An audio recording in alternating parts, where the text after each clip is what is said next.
She had a high pain night and she had access to a gun. She injured herself at the site of her pain. I think she knew she was taking a risk, but I don't think that she thought she was going to take her life. So that was devastating. But the higher perspective that I've learned is that I really do believe that Trinity was born to live 18 years. Karen and I are passionate about sharing stories of seekers that inspire, heal, and illuminate our journeys. They faced the unimaginable and were shown the depth of their strength and the magic that lives within and all around them. In this episode, we have the honor of speaking with our dear friend and soul sister, Sarah Austin, who is a mother, advocate, entrepreneur, executive, and spiritual seeker. Sarah's story is one of profound loss, resilience, and transformation.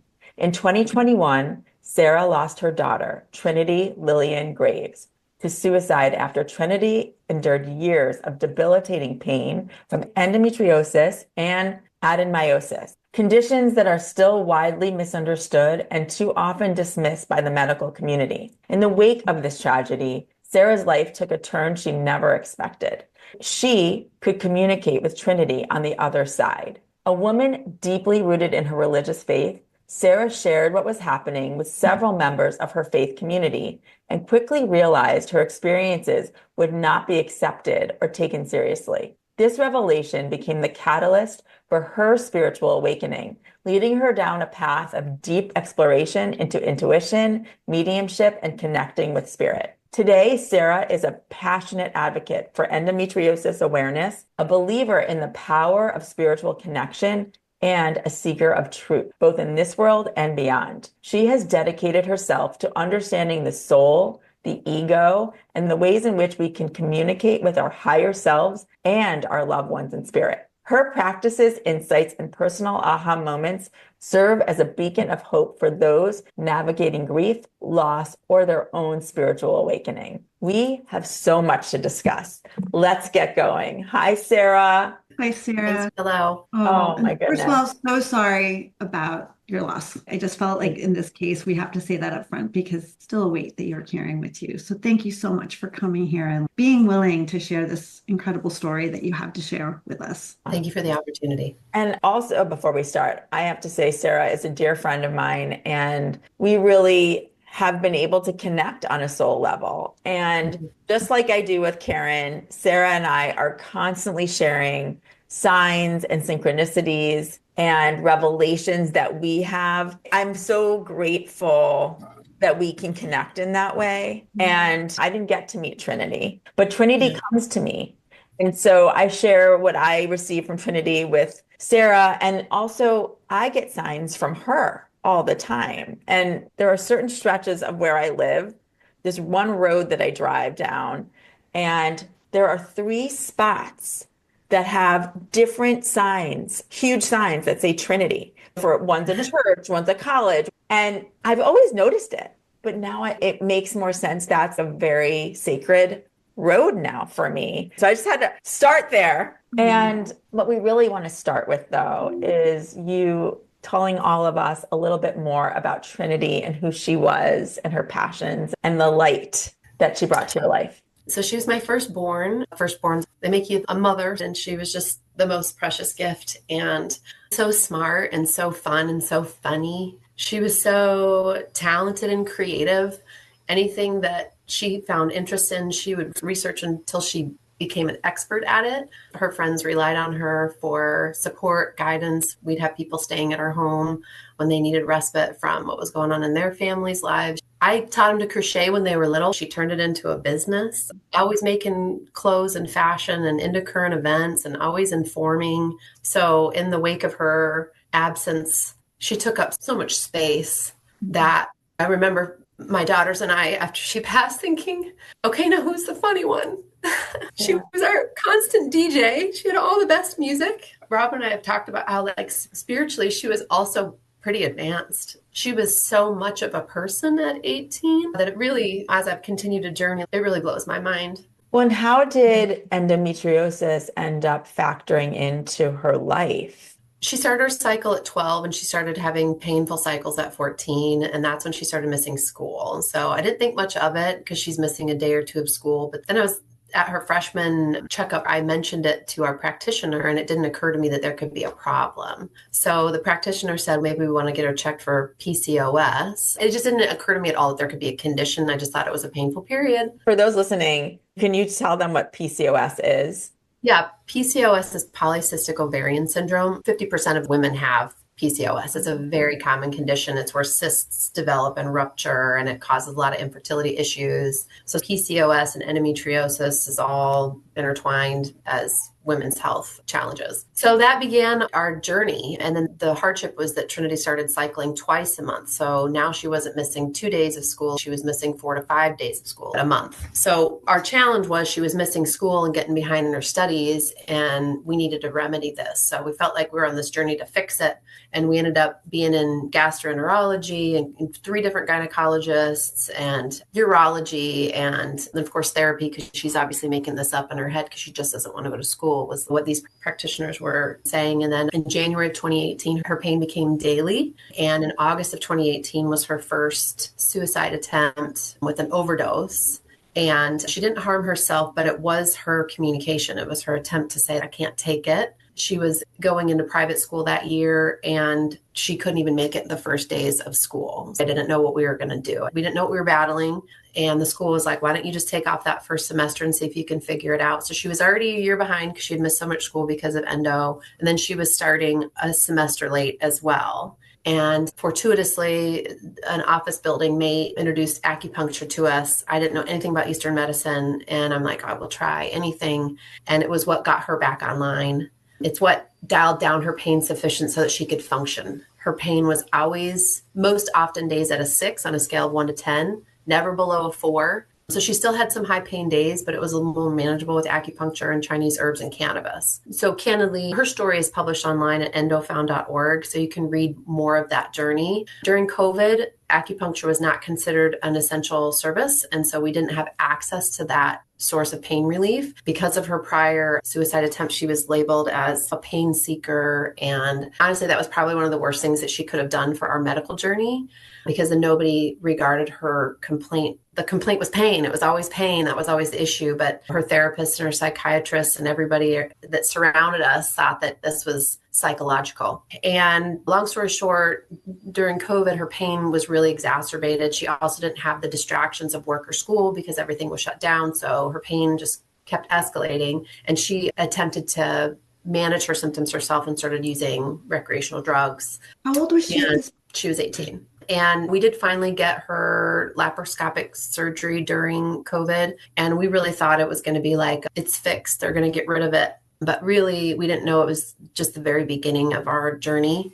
The surgeon was pretty unkind. In our post-op meeting, he was like, I don't know why she's still in pain. I cut it out. I about went through the roof. And I am in support of her surgeon and the practitioners she was working with. We've communicated, and they're advocates, and they have been very sensitive to her journey, and that's impacted the care that they give patients going forward. So I'm not embittered by saying that, but she was spending time with people to resource the things that she was after, and it really created a rift in our relationship. We had a hard time getting pain relief because she was labeled as a pill seeker, and we never really had anything for the pain. Long story short, she was not at my home. She had a bad night, a high pain night, and she had access to a gun. She injured herself at the site of her pain. I think she knew she was taking a risk, but I don't think that she thought she was going to take her life. After she passed, I was looking through her cell phone, and she had messaged her cousin to say, when I'm in the hospital.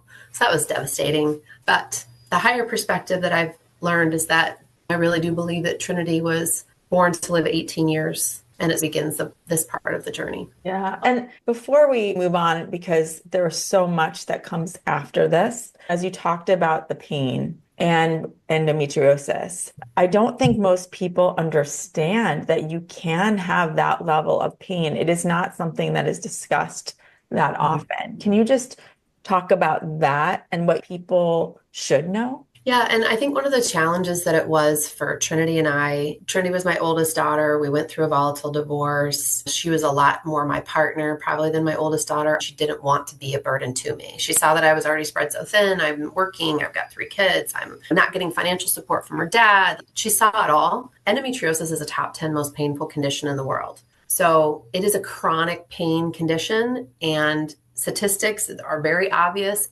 Anybody with a chronic pain, regardless of the source of the condition, it's a 1 in 2 chance that they're experiencing suicidal ideation. Depression is just hand in hand with chronic pain. Nobody even likes to be sick, right? We're all thinking, this has to end. How can I live like this? So just imagine a chronic pain condition. So we used to register the pain on a scale of 1 to 10. I feel like that wasn't really helpful to me in really understanding her pain. When she died, I only knew 2 people with endometriosis. And after her passing and after participating with the Endometriosis Foundation, I now have an entire community, 100 women strong, of women that I know with endo. So I've been able to hear a lot of their stories, and some women are just better at describing their pain. And I really do think that the graphic descriptions of the pain, talking about a hot searing coal in their side or a stabbing pain, and the women saying that feels like my uterus is put in a blender. I feel like the ability to be more descriptive with their pain was helpful. I always believed Trinity's pain, but I also know I didn't understand it. That kind of constant pain, it's hard to understand having that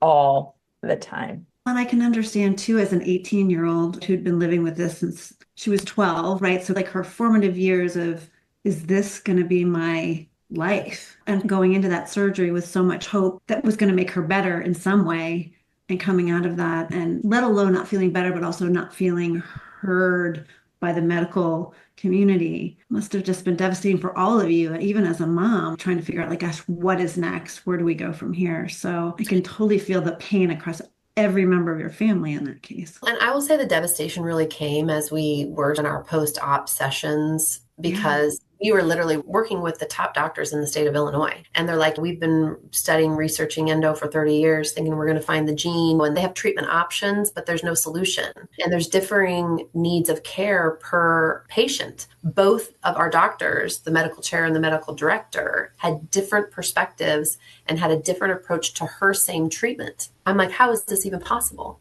Every woman's body is unique, and every woman's body responds differently to treatment. So I think also there was a frustration in one of our very last meetings with them. The despair was so apparent. I think I don't know, we could try this kind of thing was just so despairing. Yeah. And when Trinity did pass, didn't she leave some sort of note about how she felt? Yes. Some of her comments I quoted in her story. Yeah. And that's what I'm getting to. There was what I think would help people here is how she just couldn't be in her body anymore.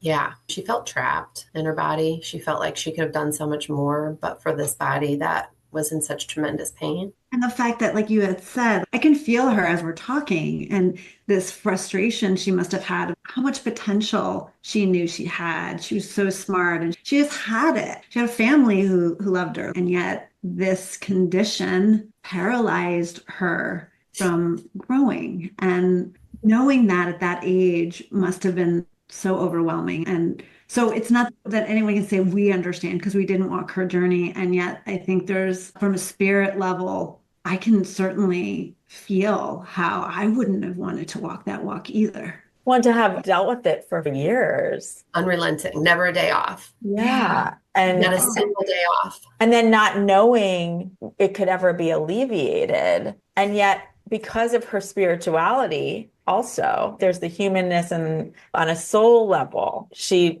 knew that she was the soul in this body, and that this body was not working for her. So can you talk at all, Sarah, about that day? And I think for those listening, I actually want to hear about not the experience of her passing, but more about how that experience led you to the belief that she is still with you. Yeah, and I wanted to point out that I've been on a spiritual journey my entire life. I wasn't born into a religious family, but since I was little itty bitty, I always prayed. Nobody taught me to pray. I always had a heart and an orientation towards God. And when I was 20, I was given a study called Experiencing God, and it was about discerning his voice. And I did the work, and I was able to discern. That's when my automatic writing ability came into play. But I only knew it as one way, that sometimes it would just come through me, and I knew what was happening. So I had over 20 years of journaling and being in prayer and hearing God's voice and feeling the guidance and being responsive to it. And I also was not new to adversity. I feel like that also is really important. I didn't have a supportive family. I graduated high school a year early just so that I could move out and be away from them. I moved out at 17 years old to never come back. I got married young. I had kids young. I lost a business, lost homes, lost cars, lived with in-laws, went through a volatile divorce. I've been through a lot of stuff even before Trinity's passing. So the day of her passing is actually a pretty special story to tell. I got up first thing in the morning and I was walking the dog, and that's always a time of revelation for me. And the revelation that day to me was that walk in the spirit and you shall not fulfill the lust of the flesh. And what God was trying to say to me was that I've always felt alone in my life, and that when you are in your spiritual self, there's no aloneness. You don't even think about it. And the example that was given to me is like all the people who have near-death experiences, and they describe that when they're in their spirit selves, they're not trying to come back. I know people who have had near-death experiences and have been frustrated they've been sent back. The lust of the flesh is also loneliness. So that's being in your lower nature is where loneliness even exists. And that was the revelation to me the morning that she passed. She hadn't passed yet. It was a great morning. And I got home and the whole house was quiet. My brother and sister-in-law were in town, and it was orientation day for high school for my other two daughters. And it was like a little after 7 a.m. My middle daughter came down the stairs and shouted, "Mom!" And she doesn't talk like that. I was like, "What?"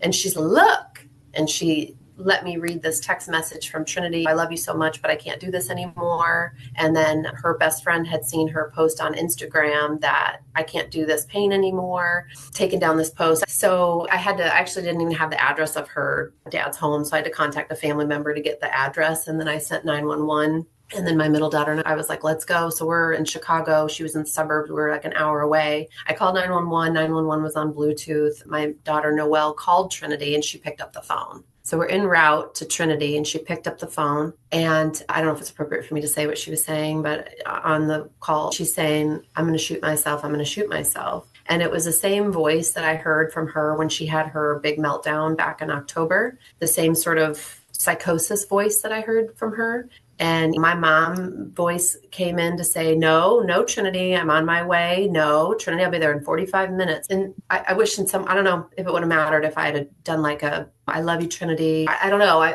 The mom mode kicked in, and then we heard the shot fire. I didn't realize that you heard it. Yeah. So Noelle and I were in the car on Bluetooth with 911 on the phone with Trinity, and she fired her shot. And 911 said, "Was a shot fired?" And we were like, "Yes." But I'm someone who doesn't want to panic. So I'm like, just hold on. We don't know what happened. And I don't want my daughter to panic either. So we didn't hear anything more from Trinity. We had to finish en route. The officers arrived probably within a minute of the shot being fired, but they had to break down the door. Noelle tried to call her dad and text her dad like 20 times each, but he had not slept well in the last couple of days and had his phone on silent. So he didn't come to until they had broken in his front door. And they did transport her. So I thought to myself, where did she shoot herself? And I just didn't want to panic yet. I wanted to get to the hospital and see what was going on. Let's just get there. So we get to the hospital. They bring everybody into the family room. And then the doctor came in. And this is how he said it. He sat down. He goes, "Trinity's dead." And I was like, huh? I didn't believe it. I couldn't conceive of it. I could not believe that would be the outcome. I thought we just would have been managing a new circumstance that was created. I did not believe that could be the outcome. So anyway, I had to hold it together because you had to deal with the coroner and you had to deal with the detectives, and we all had to be interviewed and what happened. And I wanted to see her. I saw her and she was all bundled up, but the real bizarre thing is she was still warm to the touch, right? It just happened. Anyway, yeah, once I left the hospital, I fell apart. But then also, once I stopped crying, I could hear her say, "I'm okay, Mom. I'm okay, Mom. I'm okay, Mom." And then family came in town and I was tired and it was late. And I'm like, I'm just going to go to bed. And I went to bed and I was feeling like I just want somebody to hold me. And I remembered the revelation I had had that morning about loneliness and the lust of the flesh. And I was like, okay, God, can you just please give me another perspective? And I felt like there was a steering wheel that was being turned. Literally had to like manually change my perspective. And then I heard her tell my story. And then I heard God say, I felt this presence. "I have her. You need to let her go." And I said, "How do I do that?" And then she said, "Forgive me." And so I went to my phone. I thought this was my big spiritual moment. It was 11:15 at night. I wrote down the experience in my phone. And then I went to bed, and then the next morning my alarm went off. I had to walk the dog, and I just didn't have it in me to get up and go.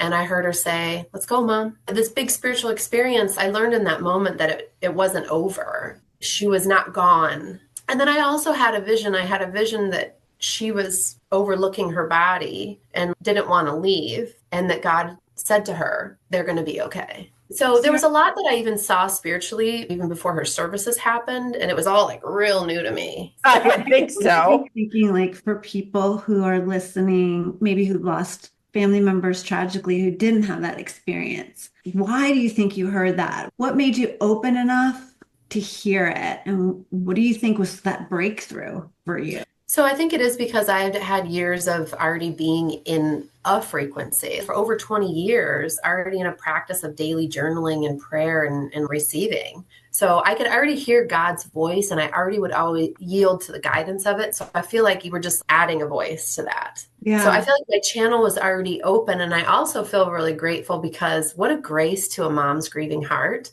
What a sweet grace to a mom's grieving heart. And you can hear, obviously, in your voice, it doesn't take away from missing her physically, right? Missing that ability to actually see her, talk to her, text her in the physical world.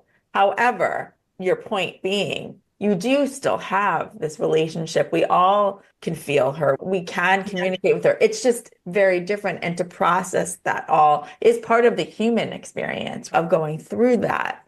But yes, to be able to share that with others who obviously, when the grief and trauma hits you so hard, of course, it's hard to hear anything but that. However, that opportunity, maybe not even in the moment, the day following a death, but to allow yourself the minute belief that person could be wanting to tell you and give you signs and give you those messages. It's such a moment of hope. Did it make you feel when you heard her, where you're like, oh my God, thank God this is real? No, I was in too much shock. I feel like I was still just going through the motions, and I feel like I was registering it. But you believed it was her. Oh yeah. No, I knew for sure. I knew for sure that, but I don't know that I thought much about it otherwise. You both know, and even in this last year, I just didn't really talk about this stuff. Never really shared it with people. Actually is something we want to talk about, because when you first started sharing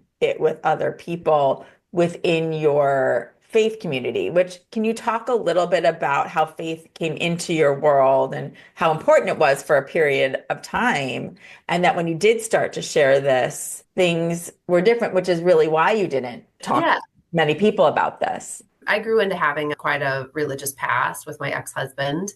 Didn't celebrate Christmas, observed the Sabbath. I also experienced abuse by faith as a result of him. I feel like I just want to say this here in case anybody has been on this journey too. I knew that there's a lot of things open to interpretation when it comes to faith, and people have different, we'll call it a spectrum. He had said things to Trinity and I that, for example, he said that Trinity had endometriosis because I divorced him. So she was bearing the weight of my sin for divorcing him. So just think about, that's an example of sort of the abuse by faith, or that he was solely responsible for my salvation. Like I could not make it to heaven without him. Or he also said that Trinity had endometriosis because she was gay. She identified as queer. She'd had a girlfriend and boyfriends. So part of the separation that I had from my ex-husband and people who come from a faith-based background, they're like casual Christians that I would say. And then there are people who are really like Bible believing. So there's a spectrum there. And that was one of the reasons that I knew that trajectory that my ex-husband was on was not, that I was not aligned with it. And one of the verses was, the fruit of the Spirit is love, joy, peace, patience, kindness, goodness, gentleness, and self-control. And he was none of those things. So I already was grappling with my faith. The whole of my faith and spirituality is hospitality and care and grace and forgiveness and the heart of God, and that God is love. I think if God has a name, I think the name is love. I think love is the creative power. Anyway, spectrum, right? I had been part of a women's group when I lived in Southern California, and in the aftermath of Trinity's passing, there was a study in Revelations, and I was in this community chat, and there was someone who was struggling with loss, and I chimed in to say, they will communicate with you. I've spoken with my daughter. So then this girlfriend of mine, who was a very close girlfriend of mine in Southern California, she messaged me privately and said, that is not what you heard, and you are not hearing those things. That is of the devil. You couldn't possibly be speaking with your daughter. And again, in that moment, I was not heartbroken that she said that to me, because I really already understood that there's a spectrum. And I know what my experience was. There was nothing anybody could say to me to shake me from the experience that I had. What I really felt, though, is how cruel that was of her to say that to a grieving mother also, because you've not had a lived experience like I have, and you don't know what you're talking about. I felt like the audacity of her to even address me in that way, like via text. Right. And then having that kind of reaction, especially if you have friends that are all in that same religion, it shuts you down. And then who else are you going to talk to about this? It takes all the safety away from you being able to share. And by the way, share a message of hope that could actually help people. That must have been so hard. So what did you do after that? So that was really early on. In the aftermath of Trinity's passing, I had a good friend who had lost his son. And so he sent me this book, which is called Standing in the Shadow. And then from this book, it recommended this book, which is The Fierce Goodbye. So for me, I was still like digging in the word and looking for understanding. So in this book, there's a Bible scholar who researches throughout and finds that there are instances of people taking their lives in the Bible, and there's not condemnation associated with it. And that was in Fierce Goodbye. Yeah, that was the for those Fierce listening. Yeah. And so for me, that's where it started. I had a women's conference in January following her passing. And there was a woman that I met who sent me a book. And the book was My Son in the Afterlife, Conversations from the Other Side. And she shipped it to me. All of my resources, all of my education appeared. It was literally walked up to my face. It was sent to me. It was recommended. If you're on a journey, you're going to know you're on a journey because everything is provided. So this book, because it's talking about mediumship, this book is about a woman who's a medical doctor, and she has 5 children, and her son took his life. They were non-believers. And after his passing, her husband and her father were having these encounters, and they were saying, it's Eric. We know it's Eric. So she felt like she was being left out. So she engaged the help of a medium. Of course, that word to me was like, and that's how she started communicating with her son. And so I received that book, and I was thankful for that book, but it sat on my nightstand for months because felt like my fingers were going to light on fire if I read through those pages. And then I think what it was that made me pick it up was that I also attended an event in New York and ended up talking to an artist who, I don't remember how we started talking about Trinity, but then he goes, we choose our lives. And I was like, what? Isn't that interesting that you get these little glimmers of something that resonates? Because here you are so well read in the Bible and so forth, and you are spiritual in your own right. And yet that had never come up, really. No. I think that always surprises me on this journey. It was probably, I don't know, not even 10 years ago in my own life that really resonated with me. What? What? Yeah. Yeah. So for whatever reason, I got up the courage to pick up this book. I've always believed that questions are okay. God's so big. There's not one question you could ask that he's going to be offended by. So if you're curious, you should ask. So I've always had that. I'm not doing anything wrong. So the early part of this book was a little too woo for me. So we'll get there. But I will tell you, the reason that this book was literally the inception to the expanding of my knowledge and my receptiveness to it was because she described her experience with her son, and it was exactly identical to mine. And hearing my daughter, it was her. Like, I hear her as her. I hear her voice. It's her intonation. It's her. But how I described her is that it's her, but she is knowing. That's my word. Knowing. She's not afraid and she's not anxious and she's knowing. And that was the word that I assigned to how I received her or could hear her. And it was the exact same word that this mother said about her son, who also went through troubles, who also was an anxious kid. My compass has always been oriented towards truth. So what I thought was so interesting about this book, and it's conversations through a medium with him on the other side, and they're asking him how things work on the other side. What was your transition like? And is there hell? And it was quantum physics conversations. But the interesting thing to me was that I know scripture so well, and these people were not coming from a faith-based background. They had no knowledge of scripture. They were self-proclaimed atheists, but The words were not the same, but the language was the same. The heart, it was all love. He said when he passed and took his life that he was afraid that he was going to be in trouble. He did something bad, but he was only received with love. They talk about healing centers. He literally goes on to describe. And as I'm reading this, I have a very strong compass for truth. Mhm. And I could read it and I get it. So the idea that was introduced to me in this book was the idea of reincarnation. So I never believed in that before. That is not a Christian philosophy. He said that in his life that he left, he was battling with unresolved past life experiences that was culminated in that lifetime that was overwhelming and was part of his ultimate demise. So the concept of reincarnation, the concept of past lives was introduced to me in that book. And it gave me a lot of comfort as a mom. Like, I don't believe in hell. That's another new belief that I have. And they go on to describe that too, about things that happen to people are based on their beliefs. And so after that book, that is when I was given another book on signs, just talking about you can be your own medium. You don't need a medium. Everybody's a medium. And hear all the examples and stories of people and their loved ones and their synchronicities and all this stuff. I felt like I was like in this gentle current of keep going. We have more for you. So then after I read that, I was open to watching the Netflix documentary series on Tyler Henry. And that was actually super helpful to me because he did answer a lot of questions in that series that were on my mind that I was curious about, that just calmed me with hearing that. And then I started looking into Dolores Cannon's work on past life regression. And here's me, I'm an open person anyway. Then I'm just listening. One thing that I wanted to say too, in the aftermath of Trinity's passing, I read a book, 90 Minutes in Heaven. And this is a guy who's a pastor who got in a car accident and was literally pronounced dead. They had the cover over him for 90 minutes. His heart stopped. There was another guy who came along and felt prompted to pray for him. So went and prayed for him. And literally he was dead for 90 minutes and then came to. And then this is the story of his experience of 90 minutes in heaven that took him a couple of years to actually tell about it because it was so intimate and crazy and the pain he went through and the aftermath and blah, blah, blah, blah, blah. So anyway, the thing that I knew that was true about Trinity's passing is that if God wanted her here, she would have been here. If God wanted her here, there would have been circumstances or opportunities to have intervened. So that's why I was convinced that she was really born to live 18 years. And I felt at peace with that. I oscillate from my higher vibration of understanding the bigger picture and then also the sadness of grappling if woulda, coulda, shoulda. But anyway, I just wanted to say that because that was also really helpful in my journey too. And then I was given another book, which is Oneness. It's by Rasha.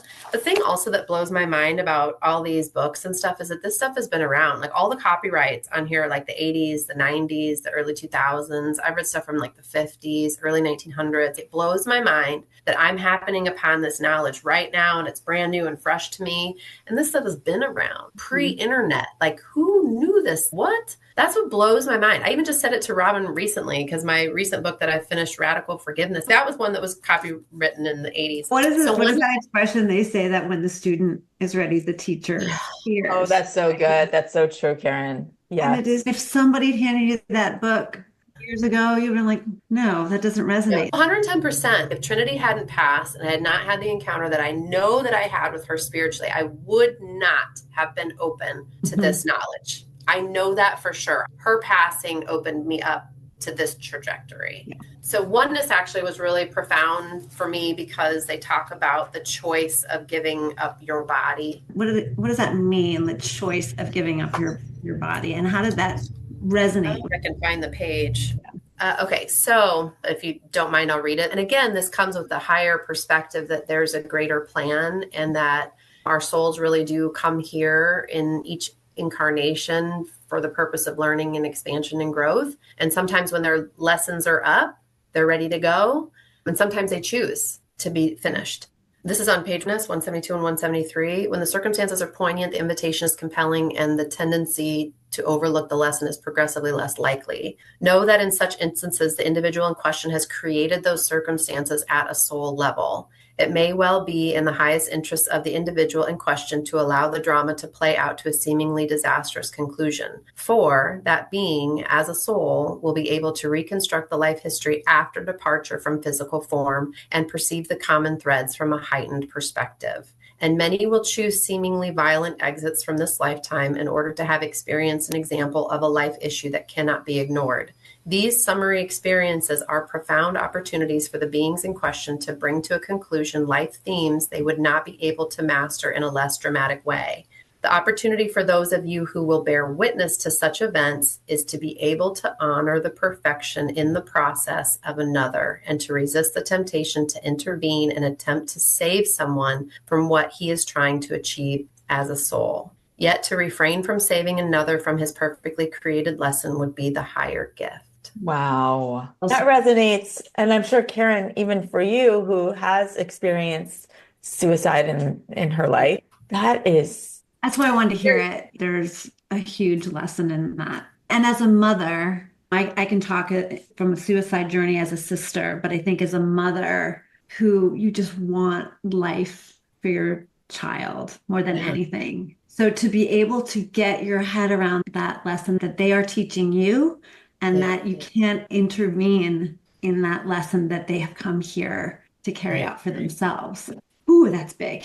And then the further knowledge from that is that I now also believe that there are soul contracts and pre-birth planning and that we travel in soul groups and that we agreed on it. Trinity and I, prior to coming here, both agreed that this would be the life that we would live together. That's also the higher level of perspective and peace, that it was planned, that we agreed to it. And that you were at a point where you could hear that. You were at a point where you could really take that message in and see how that applies to your life and everyone else's. But you had to be in that place to be able to hear that. Oh, yeah. And for those who are wondering, soul plans and rebirth plans, we actually have talked about those things on the podcast before. In both Karen and in my life, just having that understanding really can change everything. That perspective changes your life. And so maybe the segue from there is that when I did start listening to Dolores Cannon and I read her book, and then I was given Journey of Souls, and you and I were already friends at this time, Robin. So this is my early in the year kind of journey. And because of Lizzie that you had on your show, who uses Dolores Cannon's method, I gifted myself for my birthday a session with her for past life regression and energy healing. And I will say that I don't know what happened there. We went through 4 different past lives. I was both male and female, but the questions that were answered for me and then the energy healing that she did, again, I don't understand it at all, but I think it was a huge catalyst for me. I feel like there was literally a blanket of grief that was lifted from me. I had also had this weird pressure in my chest that I'd been carrying since Trinity passed, and she identified it in my solar plexus and removed it, and it never came back. So I really do feel like that was clearing of just the grief and the hardship and the sorrow, just to lighten my load. And then I read Your Soul's Plan, and this was recommended to me by Robin. And that, I feel like that book is so exceptionally well written and so profound and so healing. All the chapters are alcoholism and physical illness and like all these issues that you think, wow, that's not really for me, or accidents. And that's not a chapter on death of a loved one, but all the chapters applied and all of them are profound. Oh, and I have to back up too. Before my energy healing, the 3 of us had a session. And that's when I disclosed to you guys that I could do automatic writing. And I'm like, I don't tell anybody that. What is your definition of that, Sarah, for people who don't know what that is? Okay, so once upon a time when I first knew that I could do this, in my journaling, when I would composition writing is you're getting everything out of your mind, I could feel like energy coming through me and taking over and writing. And I would actually receive instruction. I would get dates and times, but I never talked about what it was. The one time I was listening to a music artist who was talking about automatic writing and channeling their work. And I'm like, oh, that's what it is. Automatic writing. That's what I can do. But I just tucked that away inside. And then in talking with you guys, I disclosed that I have the ability to do that. And then you two were both like, oh, you need celestial conversations. And you were like, have you ever thought to ask questions? I was like, what? I always just waited for it to come through. I knew it would come, but I never knew that I could ask or have a two-way conversation until you both opened that opportunity for me. So before my past life regression session and energy healing, I had just started with asking questions. And Trinity even thanked Robin for that, for opening up a dialogue with me in our session because she was there with Lizzie. So this, I feel, has been exceptionally transformational for me. And then I guess I'll also mention I had a chance, Lisa, who is also on this platform, and I got a chance to do one of her courses on mediumship and intuitive living. Like, I know she disclosed a couple more of my spirit guides, and I've always known that my grandpa Sam has been around. I've known it my whole life and communicate on the regular with Trinity, with my dad who passed a year ago. And then also Betty is one of my spirit guides that Lisa told me about. And it's amazing to me because I can feel the energy shift from person to person. They're clearly defined energies. I also had the opportunity to be part of that past life regression. And I feel like and knowing you, there was so much revealed to you in those past lives that really helps to better understand your journey now, who you are, where so much of your fierceness. It was like as your friend, but you have those images in your mind now, and you go back to that past life, wouldn't you say? Oh, yeah. And it was very helpful that it was recorded too, because what I remembered in the immediate aftermath versus going back to it a couple months later, it's just very interesting what comes through. Sarah, were there any insights that you got from any of those experiences on the connection that you and Trinity have? So here was something that Lisa pointed out to me when she did a reading for all of us at the end of our course. And I didn't think to ask her about Trinity. She goes, it's so telling that you didn't think to ask about Trinity because you talk to her all the time. So my communication with Trinity is so daily that I sometimes forget some of the poignant events, but Trinity spoke through Lizzie and asked about us playing games, because we've always played games, card games, board games. She said that you need to have more fun in this house. Lizzie was like, games? Like board games? What's she talking about? I think she just missed us laughing. We've not had light hearts because it's heavy. She is so here right now, and she is go mom. She's just, you are going to help so many people by having this conversation, and she is with you, and you are such an intuitive, as we can all hear and see. There is so much purpose in who you are and why this is happening to you and for so many of us to be a part of the journey with you, because most people going through these kinds of experiences aren't as open and can receive and then translate what they're hearing. And you are. I want to just add to you, even the interview that you did with the Endometriosis Foundation, they call it Endo TV. What was so amazing to me was the comments that came as a result. Go back, girl, and read. I'm telling you, there were so many that were just like, thank you for sharing this story.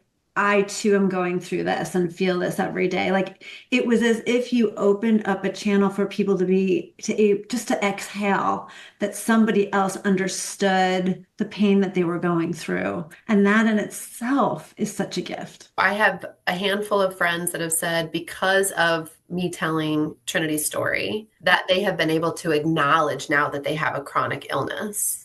So it's just acknowledgement of the suffering and the loss of somebody, because they have felt that same way too. One-on-one, privately, people tell me all the time that when I'm laid out in bed for a week and can't function, I think about taking my life too. I think the other thing that's so important about me telling Trinity's story is that, one, I am not at risk by telling her story. It is not safe, not in 2025, not in any year prior, to disclose suicidal ideation in a medical environment. It's not. I grew up very honest. My kids are very honest. So we were very honest with our practitioners, and it was weaponized against us instead of getting help. And so it's important for me to say it. I don't suffer any risk by telling my daughter's story. And because she passed, she's very plainly said, I'm in so much pain, I want to die. Women can't say those things. There's no risk to me saying that, Yeah. which is why it's so important. I've learned to tell her story. I got to speak last year at EndoFound's patient days, and they didn't really know what to do because it's a controversial topic. They don't want to associate endo and suicide because that's not the end of, but it is a reality. So they want to support it, but just a little. So they put me in a breakout session, which meant other sessions were happening at the same time. Almost everybody attended my session. There was standing room only. That is how big the interest is in this topic because that's how much these women are suffering. And think about how alone they are. There's no cure. It doesn't go away. It's an inflammatory condition. Even if you have excision surgery and maybe find relief of symptoms, there's still going to be co-maladies, co-conditions that develop because it's an inflammatory condition. So people come back and say to you, how could this possibly have been someone's choice that they would go through this and then end their life? I feel the message can be for those who can hear it. Yeah. It's, yes, opening up that recognition that this is a serious condition that needs help and that it's not in somebody's head, and all of the emotional and mental issues that are going on with it. Even if you can push that down the road a bit so that the medical community can understand that and make that part of the support that they're giving women in that condition, that's huge. You are saving lives in that sense. And I also learned later that even to have a therapist who understands endometriosis, like I would have never thought to have that be a need. But if they don't understand endometriosis, they're not an effective therapist for you. And the challenge, of more than 40,000 gynecologists in the United States, there's only 100 gynecologists that are familiar with endo, and there's even fewer surgeons, probably like 40 surgeons in the nation that can do excision surgery for endometriosis. So like it just is such a narrow pool of help and support that's available. Wow. And again, what has been uncovered from these different experiences, you are exactly where you're meant to be, even as hard and tragic and all the things, because what mother who lost her daughter would have necessarily contacted the Endo Foundation and wanted to be a part of it and be brave enough to tell their story and connect those dots for people. And then, as Karen is saying, changing other people's lives in that sense. You are exactly where you're meant to be, which we know you were a doctor. Yes, in a past life. Fierce doctor. Yeah. And yeah, it's really interesting when you think about where Sarah is. And Sarah, it's not like you come from a medical background. You are a fierce executive and an entrepreneur and all the things, but yet you can speak and stand in those situations now from a medical perspective too. It's even having this conversation and making it as public as possible is going to help so many people. And going back to having this ongoing communication and relationship with Trinity on the other side, what advice would you give to others who have lost somebody they're close to and may feel a presence, but they're afraid to admit that or even try and connect? What would you say to them? Yeah, I feel the evolution of it all comes in really gradually. The biggest thing that Lisa tries to impress upon us, and that I feel is a constant affirming to trust yourself, to trust what it is that you're seeing, that it's not a coincidence,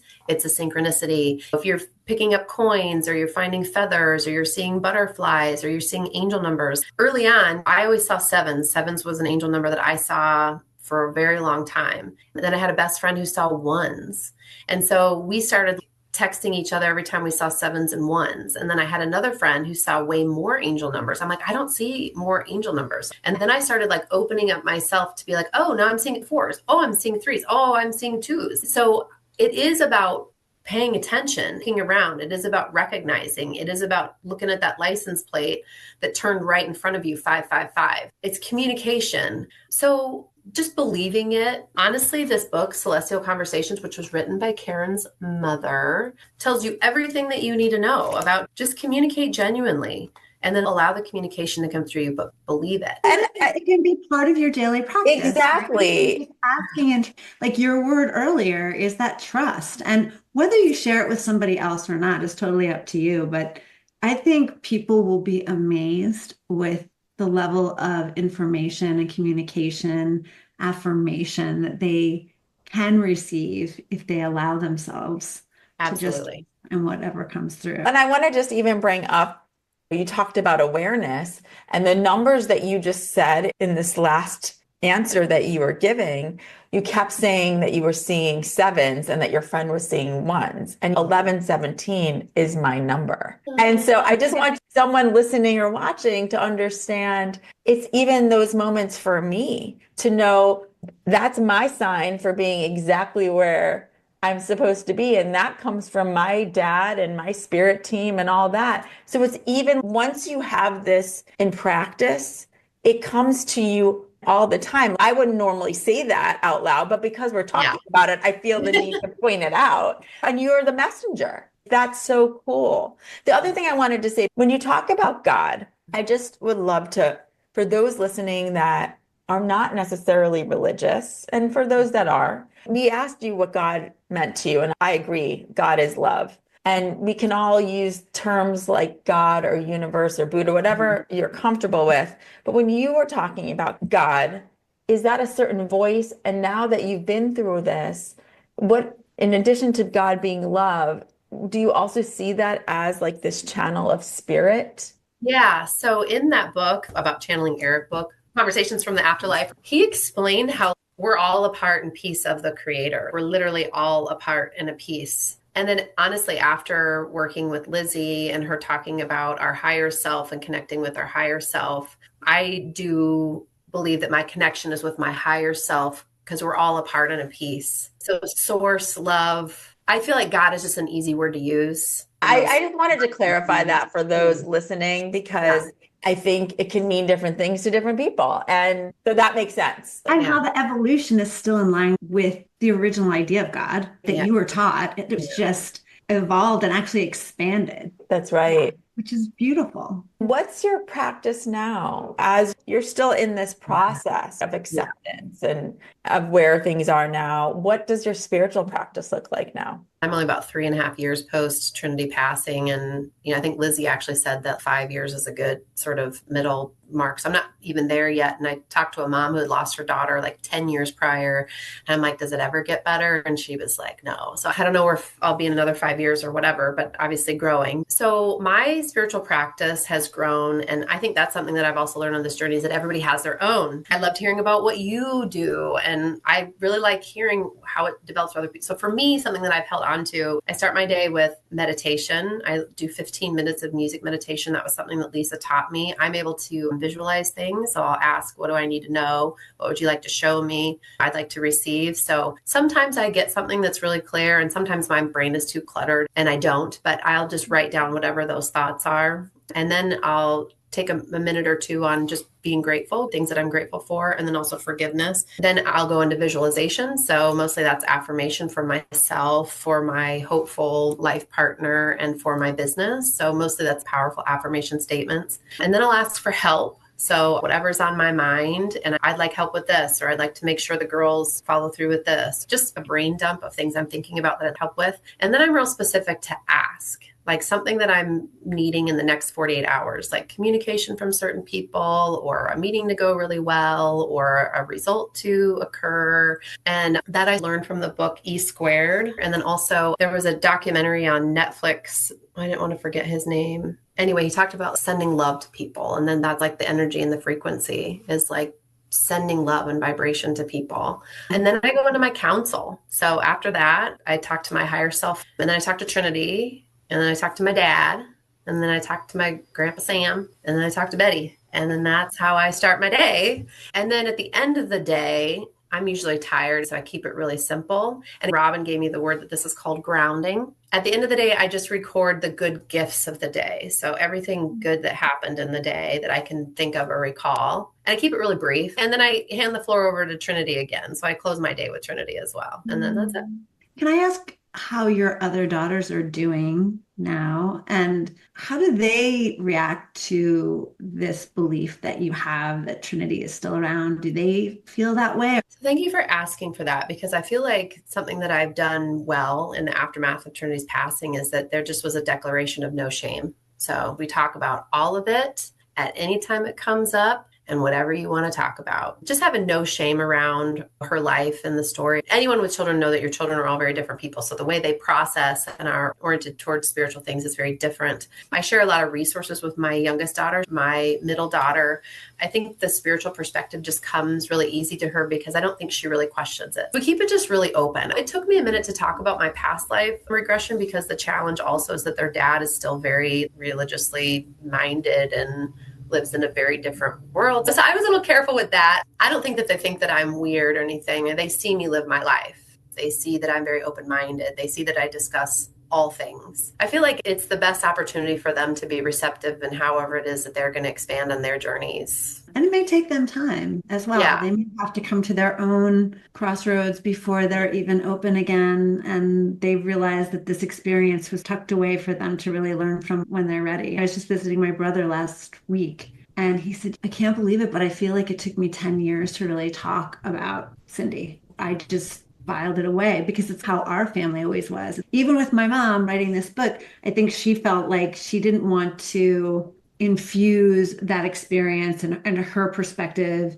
into us. We had to be ready to receive that in our own way. And so I'm always curious on how the siblings take it, because in my family, we all had our different versions of Mom's a little bit out there, not sure about what her letters to Cindy are all about.